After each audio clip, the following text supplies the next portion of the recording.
Professeur Emmanuel Navon, bonjour, Boker Tov. Boker Tov. Merci d'être avec nous ce matin. On attend beaucoup de voir ce qui va se passer à Washington actuellement, où sont réunis, on va dire, les principaux artisans du plan de paix américain de Donald Trump, à savoir Jared Kushner, Avi Berkovitch, David Friedman, mais aussi le secrétaire d'État américain Mike Pompeo, Robert O'Brien et peut-être même le président Trump qui pourrait se joindre à ces consultations avant d'arrêter une décision américaine. Est-ce que vous pensez que les Américains, la décision américaine ou si une recommandation, on va dire, des États-Unis aura un impact sur Binyamin Netanyahou concernant sa démarche d'annexion ou de souveraineté israélienne sur la vallée du Jourdain ou sur une partie de la Judée et de la Samarie? Oui, très clairement, la réponse est oui, parce que jusqu'à ce stade et jusqu'à la réunion qui doit se tenir aujourd'hui, il y a véritablement un certain flou sur la position du gouvernement américain quant à la possibilité d'une annexion israélienne conforme au plan Trump sans que ce plan soit d'abord mis en place ou qu'il y ait une tentative de le mettre en place par le biais de négociations. On avait vu la confusion après l'annonce du plan au mois de janvier, lorsque l'un des conseillers en communication du Premier ministre avait tout de suite annoncé qu'il y aurait une décision d'annexion au gouvernement quelques jours plus tard.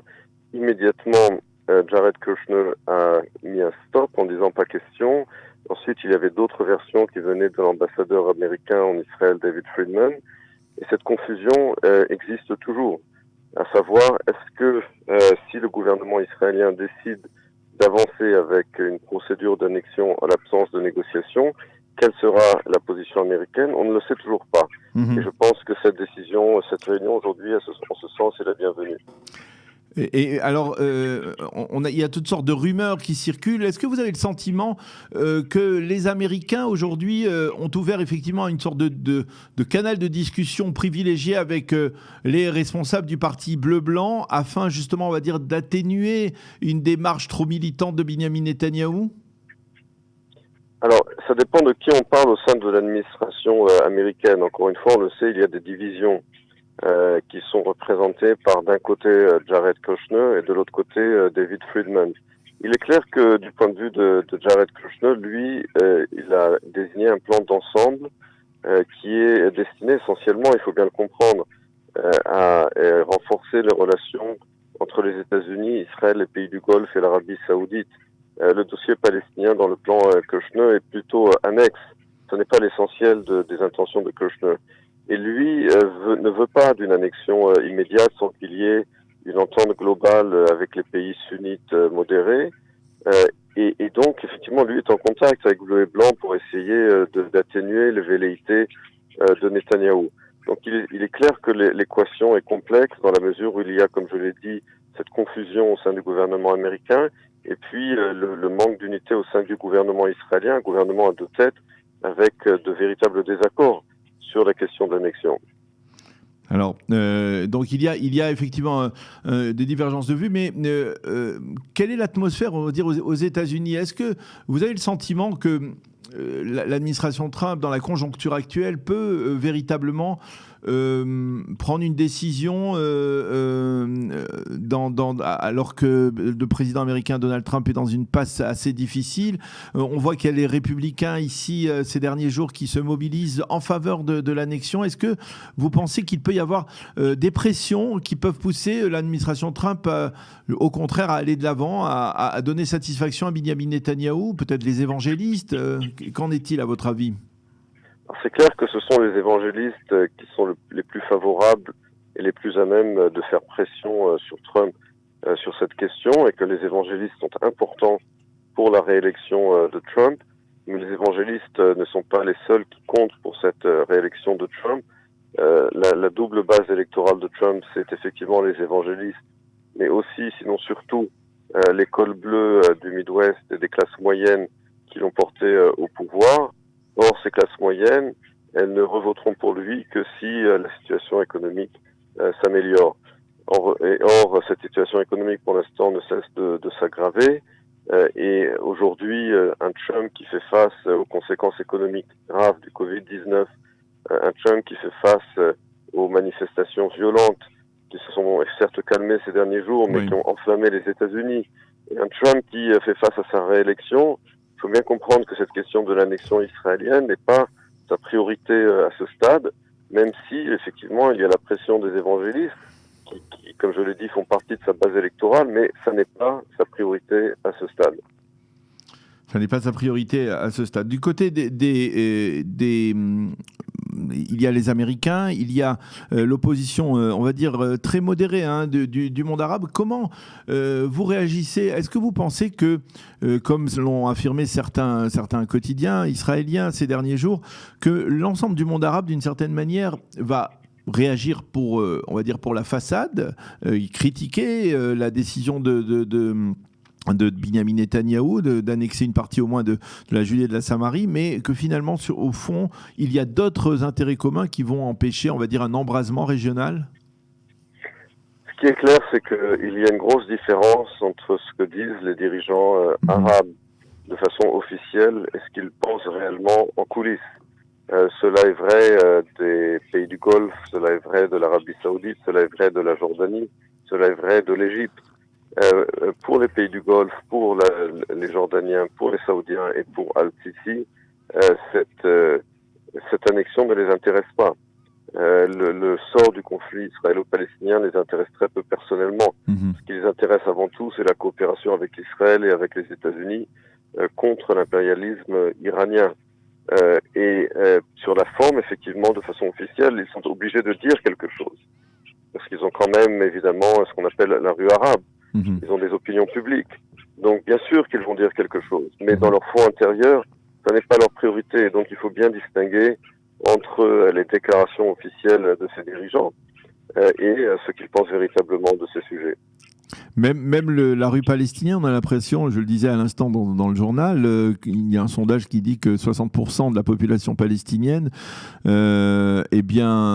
reste totalement indifférente à ce qui est en train de se passer autour du dossier de l'annexion. C'est quelque chose qui ne vous surprend pas, c'est-à-dire que les Palestiniens ont d'autres chats à fouetter eux aussi, avec le corona, la crise, la situation économique. Il faut bien comprendre que si cette annexion avait lieu, d'abord ce serait une annexion partielle, puisque je vous rappelle que le plan Trump prévoit au maximum une annexion par Israël de 30% de la Judée-Samarie. En fait, il s'agit essentiellement de la vallée du Jourdain, du Gush Etzion, Ariel, Emal et Adoumim, mais ce ne sont pas des zones de peuplement arabe.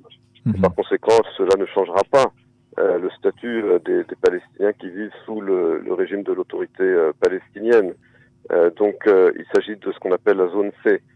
Et la population arabe de Judée-Samarie qui vit dans la zone C, qui se retrouverait en territoire souverain israélien, eux, ils sont favorables, puisqu'ils deviendraient résidents israéliens, avec tous les droits que cela implique. Il y a même apparemment des mouvements de population qui rejoignent cette zone C, afin que bien entendu, de la même manière que les villages arabes du triangle, ce qu'on appelle le triangle qui se trouve en Israël, ne veulent pas être annexés à l'autorité palestinienne. Donc évidemment qu'ils ne s'y opposent pas. Personne ne parle d'une annexion totale et d'une annexion de l'autorité palestinienne. On parle, comme je l'ai dit, au maximum de 30% de la Judée-Samarie. Donc tout cela se trouve dans la zone C. Je voudrais m'arrêter un peu plus sur la vallée du Jourdain. Ce matin, on a entendu Gabi Ashkenazi qui disait qu'il n'y aurait probablement pas d'annexion de la vallée du Jourdain. Mais tout de même, il y a aussi, par rapport à la Jordanie, qui est de l'autre côté du Jourdain, une sorte de position très ambivalente. D'un côté, les Jordaniens menacent presque d'ouverture d'un nouveau conflit autour de ce dossier de l'annexion. Et puis d'un autre côté, on entend des voix même dans l'administration hachémite, dans le royaume hachémite, qui disent il faut absolument que les Israéliens restent le long de la frontière de la vallée du Jourdain pour qu'il n'y ait pas une forme d'expansion d'un futur État palestinien vers la Jordanie. Bien entendu. Encore une fois, on reparle de nouveau de l'écart entre les déclarations officielles et ce que pensent les Jordaniens en coulisses. Il est évident que les Jordaniens ne sont pas intéressés à ce qu'il y ait finalement une poussée démographique du côté de la Judée-Samarie vers la Jordanie. Je vous rappelle également le conflit très ancien entre la famille hachémite et l'OLP. Je vous rappelle le 7 septembre noir de 1970. Donc tout cela n'est pas nouveau. En réalité, les Jordaniens ne veulent pas d'un État dirigé par l'OLP et militarisé, pas plus que Israël ne le veut. Cela porterait atteinte à leurs intérêts. Et donc, encore une fois, on revient sur cet écart entre les déclarations officielles et ce que pensent les Jordaniens en coulisses. Et donc, quelque part, de ce point de vue-là, on peut, d'une certaine manière, presque justifier la position de Benyamin Netanyahou, qui est de dire allons-y, on mesure, on fait un calcul des risques, et en mesurant, on va dire, ces risques, et bien Benyamin Netanyahou a raison, selon vous, d'aller de l'avant, même avec une position plus jusqu'au-boutiste que celle de Bleu-Blanc? D'abord, je ne sais pas s'il va aller de l'avant. Pour l'instant, il est ce qu'il dit, en tout ambigu. Cas. Oui, mais il reste pour l'instant, je dois dire, assez ambigu, et je ne sais pas s'il va aller de l'avant, mais en tout cas, je remarque que les prédictions très sombres que l'on avait entendues après l'annexion du plateau du Golan, après la reconnaissance de la souveraineté israélienne, après le transfert de l'ambassade américaine de Tel Aviv à Jérusalem, aucune de ces prédictions noires ne se sont réalisées, ne se sont concrétisées. On se souvient également de ce fameux tsunami diplomatique dont avait parlé Ehud Barak lorsqu'il était ministre de la Défense. Toutes ces jérémiades, toutes ces prédictions, toutes ces prophéties de malheur jusqu'à présent ont été contredites par la réalité. Je voudrais revenir avec vous, avant de terminer notre entretien, Emmanuel, sur le président américain Donald Trump. On le sent, on le voit, il est en difficulté à quelques mois des élections présidentielles, avec la crise du coronavirus qui ne se résout pas, et puis ces émeutes. Il a été durement affecté. Vous avez le sentiment que Donald Trump aura beaucoup de mal à se faire réélire en novembre prochain ? Je pense que ça va être une bataille serrée, mais je vous rappelle qu'elle était serrée également il y a 4 ans face à Hillary Clinton, lorsque tous les sondages la donnaient gagnante. Entre parenthèses, je rappelle aussi que Clinton avait gagné le vote populaire, mais simplement du point de vue des grands électeurs, c'est Trump qui avait gagné. Donc de nouveau, je pense que la bataille va être très serrée entre Trump et Biden, mais je pense que Trump a encore une chance si sa base électorale en dehors des grandes villes n'est pas trop touchée par le Covid-19 et surtout ses conséquences économiques, puisque je vous rappelle quand même que les endroits les plus touchés aux États-Unis, ce sont les villes côtières qui sont de toute façon démocrates, et pour l'instant, je dirais la base électorale de l'Amérique profonde, qui est celle dont Trump a besoin, a été beaucoup moins touchée. Donc beaucoup dépendra en réalité de l'évolution du Covid-19 et surtout de ses conséquences économiques. Eh bien, professeur Emmanuel Navon, merci beaucoup d'avoir été avec nous ce matin sur Studio Kalita. Bonne journée, à bientôt. À bientôt, bonne journée.